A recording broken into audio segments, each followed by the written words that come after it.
everyone, welcome to our very second live stream. We are so glad to have you join us this morning. I am Persis. And I'm Derek. And we are your hosts for today. For those who are new to us, we are a digital company with the mission of impacting generations through better values and wealth inheritance. Heritance Digital is an app that allows anyone to learn, plan and execute their legacy plan, all on their mobile devices. Before we begin, let me introduce my co-host for today. Before Persis joined Heritance, she's a practicing lawyer and has assisted in estate administrations and multiple contentious probate matters. She's the best spokesperson for Heritance to share why casual inheritance planning will lead to more casualties. Fun fact, Persis is actually the eldest of 6 other siblings. 6 other siblings. Wow. Not just that, our dear BD director is currently expecting and due in just over a month, and she's still with us today. Wow, the commitment. Derek is the director of Lighthouse Legacy Planners, doing bespoke legacy planning for affluent and high net worth clients. He was also the co-founder of Ghost Mapper, a digital planning experience that transforms the way thousands of financial planners work today. He is the best person to speak on this topic, as he has also published 2 books on passing down values: Next Generation Legacy Builder and 3 Gems, a celebration of ability.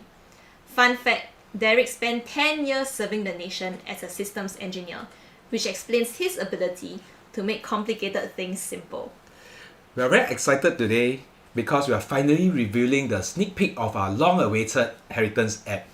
Yes, before we dive right in, we want to touch a bit on today's topic, the importance of passing down values with valuables. And you will see why this is relevant to our app in a bit. Also, if you have any questions or comments throughout the live stream, please feel free to type it in the live chat. We will address your queries at the end of the live stream. We have carefully curated a tech talk by Mr. David York on this subject, wealth, inheritance, and the 40 trillion tsunami. In this short clip, you will hear many interesting case studies and also have a perspective shift on what really constitutes your net worth and what is worth leaving behind as an inheritance. David is an author and a seasoned wealth inheritance industry expert and a lawyer from Salt Lake City, US. He also co-authored the books Build a Legacy That Lasts and 44 Values That Change the World, the #1 business ethics book on Amazon.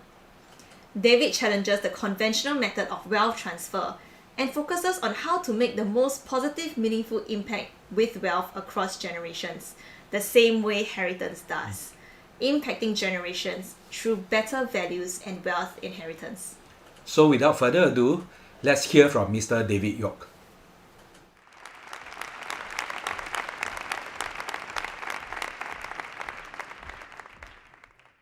The merchant of death is dead. This headline from a French newspaper in 1888 announced to the world the death of Alfred Nobel. The article went on to detail Alfred's life and declared that he had amassed his wealth, quote, by finding ways to kill people faster than ever before. You see, some 20 years earlier, Alfred's younger brother, Emile, had been killed in a nitroglycerin plant accident. As a result, Alfred devoted his life to create a safer, more stable form of this highly unstable liquid. And he was ultimately successful, naming his invention dynamite, from the Greek word dynamos, meaning power. Dynamite was used to build tunnels and mine natural resources, but it was also used to create more powerful bombs, landmines, and weaponry. Now, there was just one problem with this article. It wasn't actually Alfred who had died, but his older brother, Ludwig. As a result, Alfred became one of the few people in human history to have the privilege or curse of reading their own obituary and seeing the world's reaction to his death. This reaction led Alfred to a crisis of conscience. How would he be remembered for this lasting power he brought into the world? Well, in an effort to reshape that legacy, upon his actual death, Alfred left the bulk of his net worth through his estate plan to create and endow the Nobel Prizes. So with Alfred as a backdrop, I'd like to start by asking you two questions. First, what is your net worth? And second, what do you plan on leaving as an inheritance? Now, if you're like most people, you think of these terms in a financial context. As an estate planning attorney, I can guarantee you that's exactly how I was trained to think of these terms. In fact, when I started practicing, I did so based on two fundamental assumptions. The first is that a person's net worth can be summarized on a balance sheet. And the second is that if transferring some wealth is good, then transferring more must be better. Now, it wasn't too long after I started practicing that I ran into experiences that ran counter to these basic assumptions. Notwithstanding some of the finest 84-page trusts written in third person with more whereases than you could possibly imagine, I felt like the documents I prepared lacked something. There was a good skeletal system, but there was no heart. There was no soul. Imagine me as an attorney having to deal with something that had no heart or soul. Second, I found that clients became increasingly concerned about the potential negative effects of wealth transfer. They weren't acting like it was inherently good. They were acting like it was dynamite. And it wasn't too long before I saw why. I saw families destroyed, addictions fed, heirs stripped of purpose. And it culminated the day when I sat in a courtroom watching teams of lawyers on opposite sides fighting over a parent's estate with siblings who were unable to even look at each other. And I thought, this is wealth? This is inheritance? My colleague Andrew Howell had many of the same experiences. And so it led the two of us on a journey of sorts to try to figure out what wealth really is and what inheritance ought to be. And we came to find that our fundamental assumptions were, fundamentally wrong. The reality is that a person's net worth cannot simply be found on a balance sheet. And simply because transferring more wealth is good, some wealth is good, it does not mean that transferring more is better. So let's look at each of these assumptions. The reality is that for most of human existence, wealth had a much more holistic definition. Wealth was seen in the sum of our experiences, our skills and abilities, our knowledge, our collective narrative wisdom. The focus on capturing and passing this human capital can be seen going back more than 5,000 years. The Talmud taught that the primary responsibility one generation has to the other is to teach them God's word, to give them a skill or ability, and even to teach them how to swim. In other words, it taught that the primary responsibility we have is to teach the next generation who they are and how to survive and thrive in this world. So how do we do this? Let me give you two ideas. First, before you make a list of your assets, make a list of your core values. What drives you? What motivates you? Alfred Nobel's core values included achievement, excellence, and peace. And his establishment of the Nobel Prizes created a stage for the likes of Martin Luther King, Albert Einstein, Marie Curie, and most recently, Malala Yousafzai. Second, before you write your estate plan, write your life story. Detail your successes. Capture your failures. Share all those things you wish you had known and pass those on like you would your most treasured, tangible possession. Now, the second assumption is that if transferring some wealth is good, then more must be better. This is quintessential Western culture. What's better than $1? $2. What's better than $2? $5. The reality is, though, as you pass along the wealth continuum, you begin to see diminishing and even negative return on that wealth transfer. This also is not such a new concept. More than 3,000 years ago, Solomon said, "Give me neither riches nor poverty, but only my daily bread." You see, he saw having too much as being every bit as bad as having nothing at all. When we have nothing, we can't even get in the game. When we have too much, we don't even need to play. So what does it look like when we focus primarily on the transfer of financial capital with very little human capital? Cornelius Vanderbilt was the wealthiest man in America when he died in 1877. To give you an idea of the amount of his wealth, This stick of dynamite represents the average American inheritance today. Not an insignificant sum. So how much did he leave? Not this amount, but this amount. More than $185 billion in today's dollars. And yet, within just 30 years, not one of his family members was among the wealthiest in America. And within 100 years, at a family reunion attended to by more than 100 descendants, there was not one millionaire in the group. You see, they were left so much they could not only do anything, but they could do nothing. And they did a lot of nothing. They were reality TV before it was cool, keeping up with the Vanderbilts. One heir summarized their experience like this: inherited wealth was a real handicap to happiness. So, what does it look like when we focus primarily on the transfer of human capital with very limited financial resources? Two quick stories. Ruth and Elias were hardworking parents of 5 children. Their fourth child, a son, was quite artistic. So in addition to teaching their son about construction and facades, they enrolled their son in art classes at the Chicago Art Institute. Through the encouragement and small loan from his older brother, Roy, their son was able to fulfill his dream of starting his own business. Their son's name was Walt Disney. Paul and Clara were blue-collar workers living in San Francisco. Paul taught his adopted son not just about mechanics and electronics, but about the importance of aesthetics and design, even down to the parts that couldn't be seen. When their son wanted to start his business, they loaned out several rooms in their house to create an assembly plant. Their son's name was Steve Jobs. 2 very different people, but each had something in common. They were given rich amounts of human capital and strategic amounts of financial resources, and they were able to multiply that manyfold. So why is all this important? Do you remember Cornelius's $185 billion?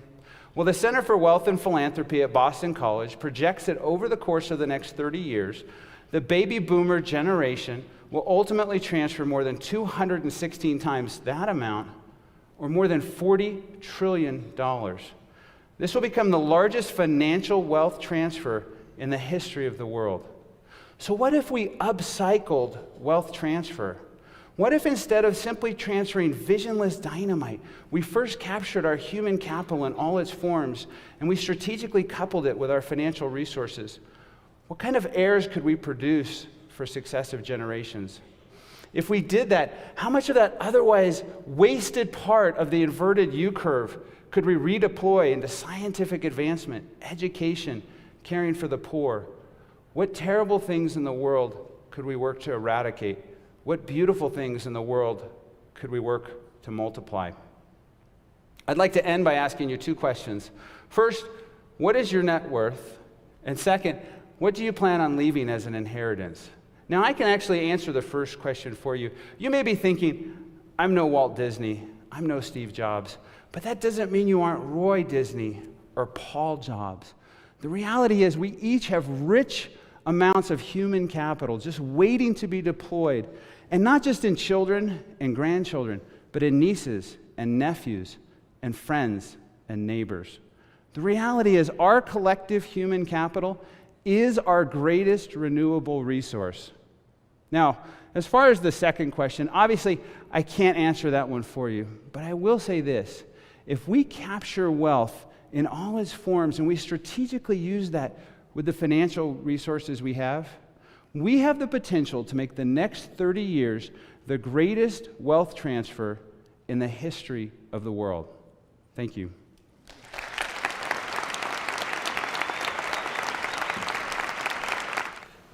Wow, David has certainly shared some very inspirational and unconventional stepping stones to successful inheritance. Now, Persis, I really like how he challenged the 2 very fundamental assumptions on inheritance. And number 1, a person's wealth can be summarized on a balance sheet. Really? Number 2, if transferring some wealth is good, then transferring more must be better.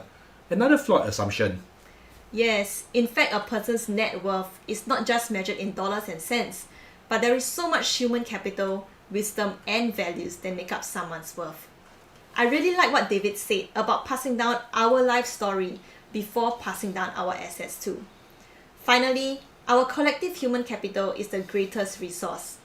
Oh yes, not coincidentally, we have also written case studies on Alfred Nobel and Walt Disney, which David mentioned, and you can check them out at our website, heritance.org. Some of you may think that this idea is far-fetched or unrelatable, but that is a myth. In fact, during our years of practice, we have witnessed countless careless approaches to an inheritance that led to detrimental consequences. For example, when I was practicing as a lawyer, I once had a client with 7 other siblings. His parents had left a few $1,000,000 in inheritance to the children, but the siblings were engaged in legal suits against each other for more than 10 years over the wealth. Oh dear, that must be heartbreaking to their parents. That's why at Heritance, we share the same perspective as David on passing on values with valuables. Because if only valuables are passed on without values, or if we are not intentional to preserve family harmony, then it's pointless as the family will end up divided by its wealth. Next, let's move on to the moment that we have been waiting for, the Heritance app preview. Here we'll bring you through the key features of our app that may hold the key to a better and more effective values and wealth transfer. Yes, we want to make complicated heritance planning available to everyone in a simple and fun way. So as a user, after downloading from Play Store or App Store, you start by creating an account. And if you are a first-time user, you will see in your home screen to guide you through your first few tasks. Because legacy planning is essentially an aspirational needs, it's important to start with your personality and core values. Just within 2 or 3 minutes, you can discover your wealth personality using our app. 9 questions and you're off to find out whether you belong to the 65% of folks in the world who are actually family stewards, or you are just like me, an accumulator in my personality. At this step, the app also helps you to identify your top 5 core values. Discover for yourself what values are truly important for you to pass down to the next generation. And you'll be surprised how the app uses this data to make smart recommendations for your will as well. Yes, now if you look at the bottom menu, you can see 3 main key functions: tribe, memory, and smart will. They say it takes a village to raise a child. Tribe allows you to add all your loved ones in your family and more. They can be your spiritual family, close friends, business associates, anyone in your close network that you want to include in your planning. This is different from your typical family tree where you only include your family members. We wanted to present the relationships in a family tree diagram, but the idea is not to trace your ancestry like a genealogy app. So we will stick to a simple list and group for now. Now that you have set up your tribe, you are ready to bond with your tribe members. And the best way to do this is through memories. A family who weaves memories together stays together. Many friends ask me why we can't use existing social media like Facebook or Instagram to post memories. And I ask them back, are your children or parents on the same social media platform as you? Certainly not my children, when they are not on Facebook when I write all my long-winded reflections. Well, social media is meant to be social, for your friends and peer groups. But Heritance is a family app that connects across intergenerational. Let us use 2 quite recent examples to illustrate. Now, Persis, you mentioned you just got married last year. Maybe you can share with our viewers why and how you would use Heritance to post your memories. Yes, I just got married last year and I'm approaching my 1-year anniversary soon. I can upload a wedding photo as one of my fondest memories, and this photo can be passed on to my future children and grandchildren. Now, the unique thing about memories is that I can write something personal to my husband, like a letter.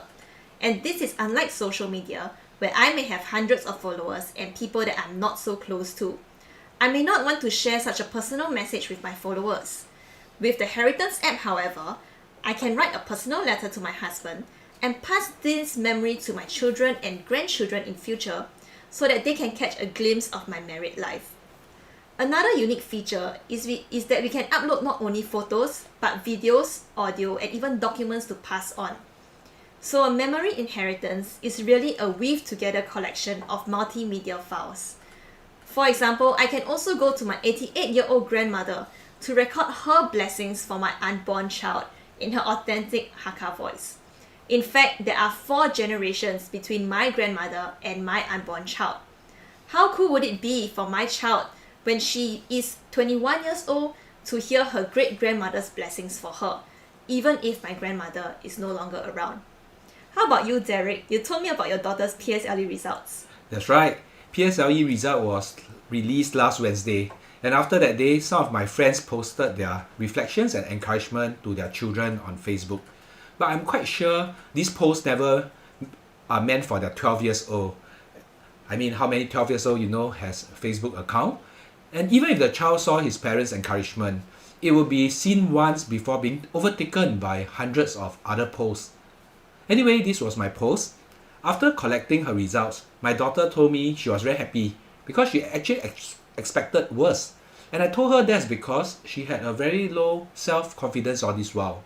I added a voice recording and an encouragement letter my wife and I wrote for her as a PDF file. Less is more. Instead of random posts, we can more effectively pass down messages to the next generation through thoughtful and intentional posts, which is why, unlike other social media, we actually place a limit to the number of memory posts only to a few per month. That actually makes a lot of sense. I read somewhere that an average social media user posts 50,000 to 100,000 posts in their lifetime. Why would their children bother to sift through so much media? How would anyone even know what to focus on? Derek, what is this memory time capsule feature that's in the app? I had heard of time capsules before. In school, we had projects where we were told to write to our future selves on paper wrote into glass bottles and buried underground, or keep our letters and small mementos in a tin box and bury them somewhere. Now, Persis, the idea of memory time capsule, or MTC in our app, is to remind yourselves or others of the best memories you have or how you envision your future to be like. Do you know that Singapore ranks 2nd in the world for most number of time capsules buried? Wikipedia actually lists down at least 11 time capsules that our government agencies like JTC, NLB buried under Singapore soil. And some of them are only meant to be opened hundreds of years later. I wonder if anybody that far away remember to retrieve them. So heritance borrowed that idea, and our memory time capsule feature serves the same intent, but with the exception that you will never forget where you planted it. Here are 2 recent examples. Back to my daughter's PSLE story. Imagine I can encapsulate them into a memory time capsule and deliver it to my daughter many years later when she's, say, 25 years old. I can entitle this memory time capsule an encouragement during trial of life, so that she can be reminded how she can overcome trials in her adult life simply by being more confident. And what if she forgets about this time capsule? Well, I can always set the app setting to send her a reminder every 2 years, so that she knows that a time capsule is coming her way at 25. And I can also include it in my will. In fact, my wife and I are now preparing a memory time capsule for her wedding day, to share with her a message of how her parents persevere through our marriage despite many conflicts, and the never give up spirit. That's a very important message for young couples today to pass down. And finally, another memory time capsule that I personally like a lot, and I call it my life celebration. It contains some of my best memories to be delivered to my family, to gather them and watch on my first death anniversary. I know to some of you it sounds very pantang or taboo, but I really believe death can be a very powerful testimony of a life well lived and positive experience for the living. Wow, Derek, I didn't know you have so many treats for your family up your sleeves. And for them to be formalized, the memory time capsules are also reflected as a non-financial asset to be passed down in our smart will. And this is written in legal English to ensure the maximum chance that the memory time capsules will be opened at their appointed time. Pass down a message of love and hope when it is needed the most. Make deeper and more lasting connections across generations. For example, the will can state the memory time capsules to be encouragements during trials in life to be given to my daughter on her 25th birthday, or my life celebration to be given to my wife on my first anniversary after my demise. Or back to my grandma's example, blessings to be given to my great-granddaughter on her 21st birthday.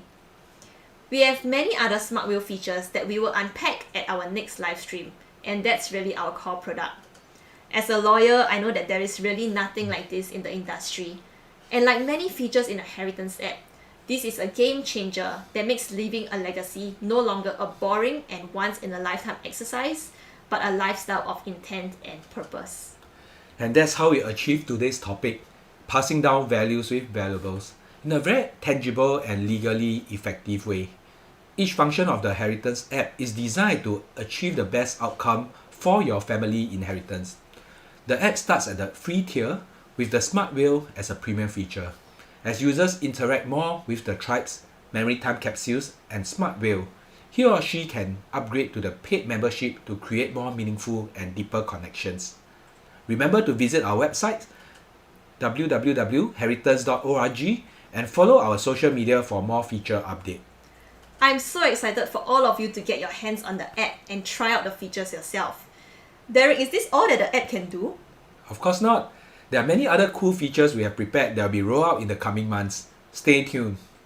If you have questions about the app, do post your questions in the chat box.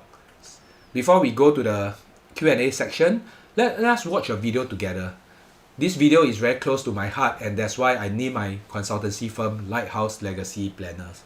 And it's also a powerful reminder to all of us in Heritance our deep conviction about values transfer in a will. So in 3, 2, 1, let's roll the video. I really don't know how much longer. No, I called my attorney, but he acts like he doesn't know a thing about it. I'll give it a few more minutes. Oh, have those papers from Suzanne come in? Okay, all right. I'll call her when I get back. Heaven knows she's had enough time. Looks like someone's finally coming. I'll talk to you when this is over. Thank you all for coming. This shouldn't take more than a minute. Please, take a seat. We'll get right down to business. A gentleman by the name of Frank Thomas recently passed away, naming each of you in his will. Who is this? Frank Thomas, he was keeper of the lighthouse out on the point. Excuse me, but I think I must have been called here by mistake, because I didn't know this man. Me either. Frank Thomas. Neither did I. Yeah. Well, it's my understanding that many of you would not remember him, but he remembers you, or someone very close to you. So, how much did the poor sap leave? Oh, yes, you're right.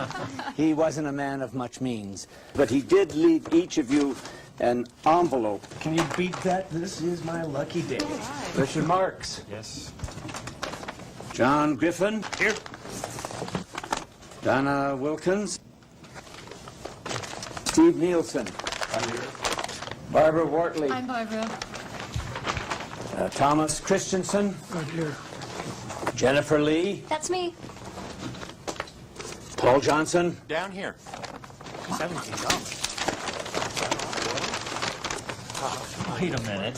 What is this? Is this some kind of a joke? Did my wife put you up to this? Please, calm down. I assure you that this is not a joke. Each inheritance, no matter how insignificant and trivial, was of great value to Mr. Thomas. He went through a great deal of trouble to put these into your hands. As I understand it, each object represented a turning point in his life. So let him keep them.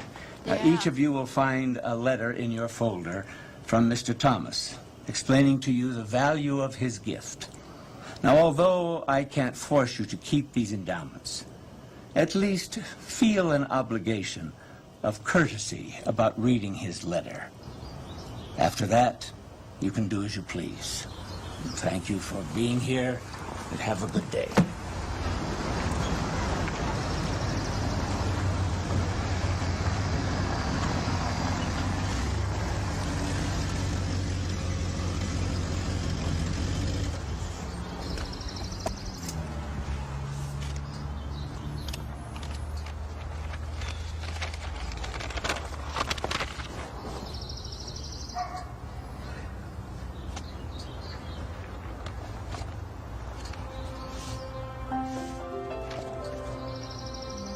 Mr. Griffin, many years ago, before beginning work at the lighthouse, I was miserably unemployed with a young family to feed. I was down to my last few dollars. Essential groceries that day came to $16.90. When I reached for my money, it was gone. I was humiliated and heartbroken. As I took my wife by the arm and started to leave, someone touched me. John, that man was your late father. I was only 1 minute in his presence, but I'll never forget him. He didn't have much either, but he had something I really needed. He had character. I spent the last 50 years trying to pass on all he gave me in that single 1-minute encounter. John, I'm now returning the money your father gave me long ago. Now, you carry the baton. Sincerely, Frank Thomas.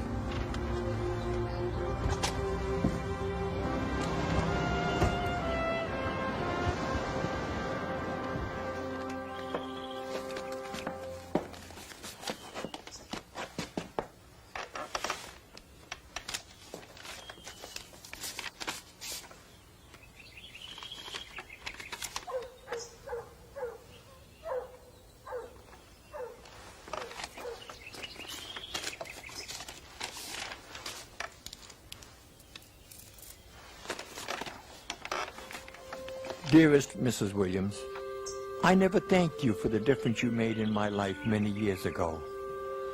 I was watching from the lighthouse the day you lost your daughter on the beach.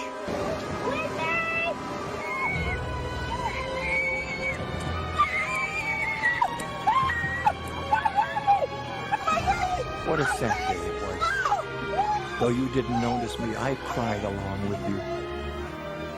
Oddly, we lost our own child not long after yours. She was my inspiration and my life. Her loss was more than I could accept. I became very bitter. Life lost its luster. Months passed, but the dark cloud stayed with me.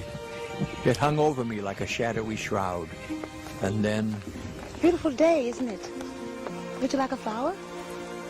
Yes, for your loved one. There. Persis.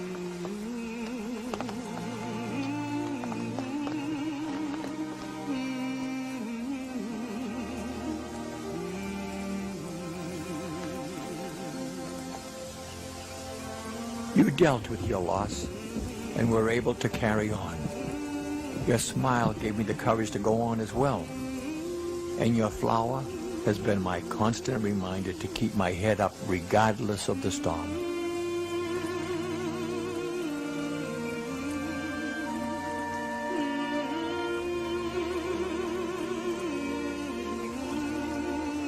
Thank you, Donna. I'll give your darling daughter a hug and a kiss when I see her. God bless. Frank Thomas.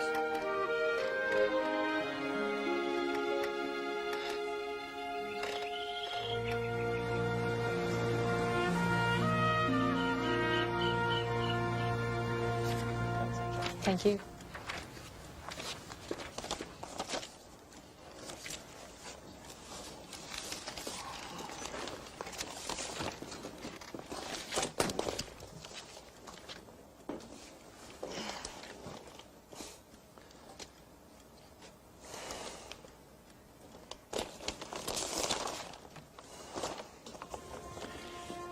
Dear Richard, your shell is the one object I valued most. I felt it was finally time I returned it. You see, many years ago, this shell belonged to you. You were young, recently married, and hopelessly in love. As I happened to pass you on the beach that day, you didn't notice me, but I couldn't help noticing you. How happy, how dedicated to each other you and your young bride were. You made me quite envious, you know. My own marriage was fading fast, but you two set my mind racing back to a time when we were totally in love, like you, and very happy. As I watched you, I heard a phrase I had forgotten how to say. I love you. I've heard your words every time I've looked at that shell. It's given me the courage to swallow my pride.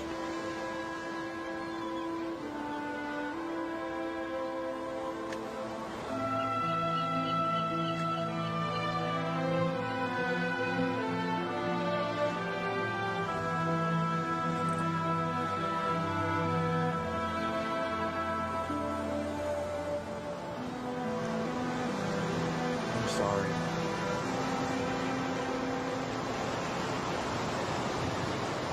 Amy, I love you.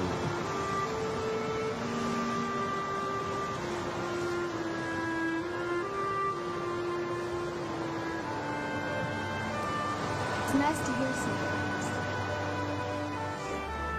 My life became so much more enjoyable after that. Thank you for the power of your example and those few well-placed kind words. Frank Thomas.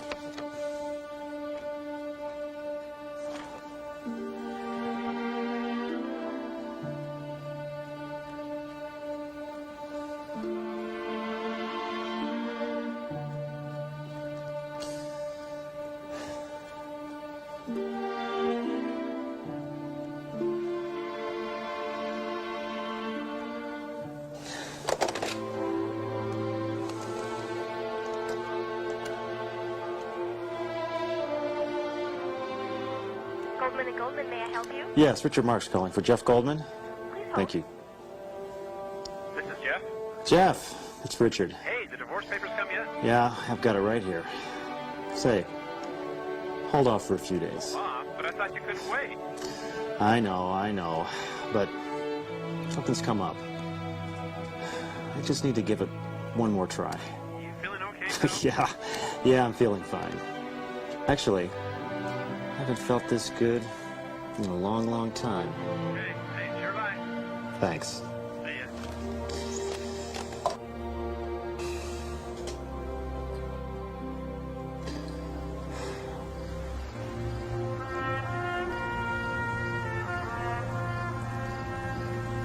Let's see here.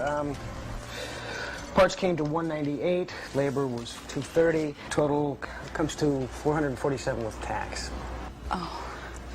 Something wrong? I had no idea it would cost this much. Well, we are very competitive with everyone else in town. I'm Our sure prices you are. We just don't have that much money right now. My husband just got back to work.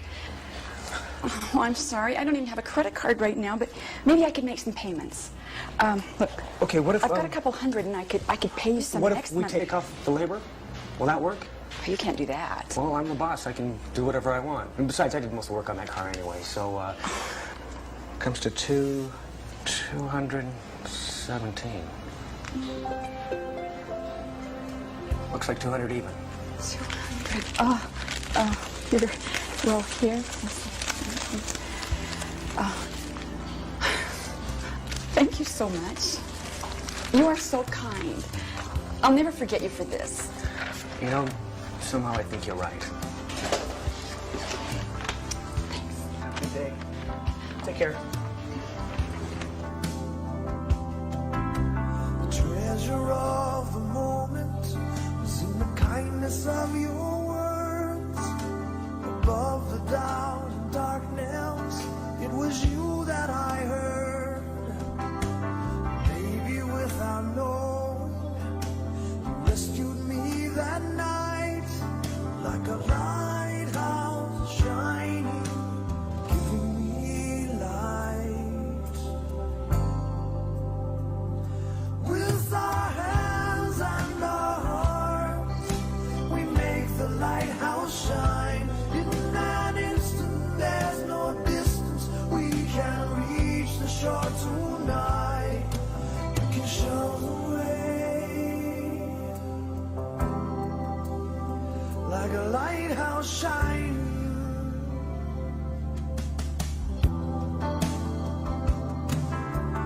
Measure of the difference made was the reaching of your hand. When I felt that I had nothing left, you gave me strength to stand. And maybe without knowing, your courage lifted me, like a lighthouse shining, helping me see. With our hands and our hearts, we make the lighthouse shine. In an instant, there's no distance, we can reach the shore tonight. We can show the way, like a lighthouse shining.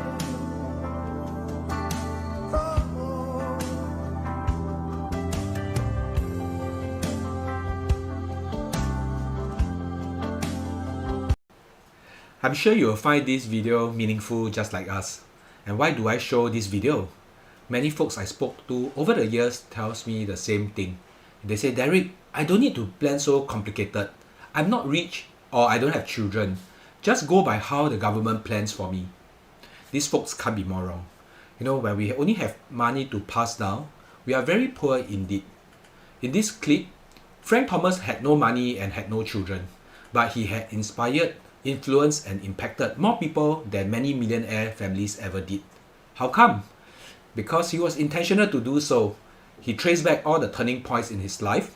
He wrote a will with the love tokens attached, and he made sure they are passed down through the hands of a reliable friend. This is an inheritance approach we stand for. Values beyond valuables. Because there's a ripple effect that every well-written will can amplify its benefits and goodness to the society and down the generations. Now we come to the Q&A segment. Let's take a look at some of the questions asked today in the chat box, and we'll take turns to answer them live. Clifford asks, is there a service that can help us check our will for potential problems? And there's also another question, is it available in Play Store? Maybe Persis? Yeah, alright, so to answer Clifford's question, is there a service that can help us check our wills for potential problems? Well, if you check out our website at heritance.org, you can see many positive and negative examples of people who did good or did not do so good in their will. And from there, you can see the repercussions and effects on their children and their generations. So looking at those examples and as well as the features in our app, you will be able to know and craft your will that is best customized for your family. Moving on to the question by Hangang, is this app available in our Play Store? Well, not yet, but it will be out early next year, so keep a lookout for it. And in fact, we are having focus group sessions next month in December, where you will get your hands on the prototype of the app and try it out for yourself. So we will have the QR code at the end of this session for you to scan and sign up for the focus group sessions. Now looking at the next question, how long can the MTCs last for? What if I want my MTC to be sent to my grandchildren in future? Well, that's a very good question, right? So just like the physical time capsule, it's meant for a period of time. It can be 5 years, it can be writing to my future self 10 years, 20 years later, and technically there's no limit. It can be to my grandchildren in another 30, 40 years. So rest assured that all your memory time capsules are securely deposited in our server, and as long as there's a registered email address, the memories will be passed on at the designated appointed time. And that's also a reminder why tribe is very important, because the guardian and the tribe members will be there as custodian of these time capsules to make sure that even my grandchildren as far as 50, 60 years ago will be able to receive them, because they have their guardians are informed, and we are sending 2 yearly reminder to the recipients. Wow, that is so cool. Alright, I think we have another question on how much will the Heritage Premium app service cost? Well, that's a very good question. We have not finalized the premium yet, but essentially we have 3 tiers. The free membership, the learner membership, and the builder memberships. And if you sign up, this is an opportunity for you to sign up with us immediately, and you will stand to gain 1 free year of free membership at the highest tier, the builders tier, and you will have access to all the features unlocked, new conditions unlocked for you. So do sign up in our upcoming link and also over our website. Alright. Is that okay? Now there's one question from Liang. Not sure if I catch this during the app sharing, but how do I encourage my tribe to join the app? What's in for them? That is a very good question as well. So, as shared earlier, the tribe is for you to add in not only friends and family, but even people like your mentors, your teachers, your spiritual leaders, anyone that is close to you and has made an impact on your life. So you will be able to share the app with them through a sharing link and invite them to join the app. And the good thing is that when you post any memories or memory time capsules, you will be easily able to tag all these people in your tribe. and you can tag them and pass them on. And also, these people in your tribe will be automatically linked to your smart will. So if you want to appoint them as your executors, trustees, guardians, beneficiaries, you can easily tag them, and their details will be auto-populated into your smart will. Right. Persis, there's also another reason. Do you know that most research has shown that actually many times when you have set up a trust, there'll be great opportunity for the trustee to communicate with the beneficiaries, and vice versa, and conversely, if there's a breakdown in communication between the trustee and the beneficiaries, there's bound for disputes. And that's why we make sure that the tribe members are kept in touch with each other long after our lifetime, so that the trustee and the beneficiaries can still keep in touch. There's no missing beneficiaries or unintended beneficiaries involved, and there's great harmony preserved down the generations. So yes, lots of motivation for the tribe members to be kept in touch. Yes. Now, do you have any more questions? Thank you for, if not... Yeah, so it seems like there are no more questions. So thank you so much for joining us today, and this marks the end of our live stream. Once again, Heritance Digital is a company with the mission of impacting generations through better values and wealth inheritance. As you can see from the key features we have demonstrated today, there are countless ways in which you can pass on your values and memories to your children and future generations. It is up to your imagination. Now, the app is currently in progress to achieve to perfection. As we share some sneak previews today, there will be more to come. And that's why we are calling out for all of you to join us in the upcoming focus group sessions in December to give us your valuable feedback or improvements. Yes, so please kindly scan the QR code that will be shown on the next few slides to join our focus group sessions. They will only last for 1 hour from 8 to 9 p.m. on 8, 15 or 29 December, held virtually on Zoom. You can expect to be the first to get your hands on the app during this focus group session. You will also gain a 1-year free membership to the Heritance app and a free copy of the book, the ebook Next Generation Legacy Builder, if you sign up for our focus group. Finally, we want to hear from you on your feedback on today's live stream so that we can continue to improve and provide you relevant and interesting content. The link will also be shown on the next few slides. We have come to the close of today's live stream. Thank you to our venue sponsor DM360 for today's live stream also. Do visit us at our website heritance.org and follow and like our social media. Once again, thank you for joining us this morning, and we wish you an awesome close to 2021. Bye.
you.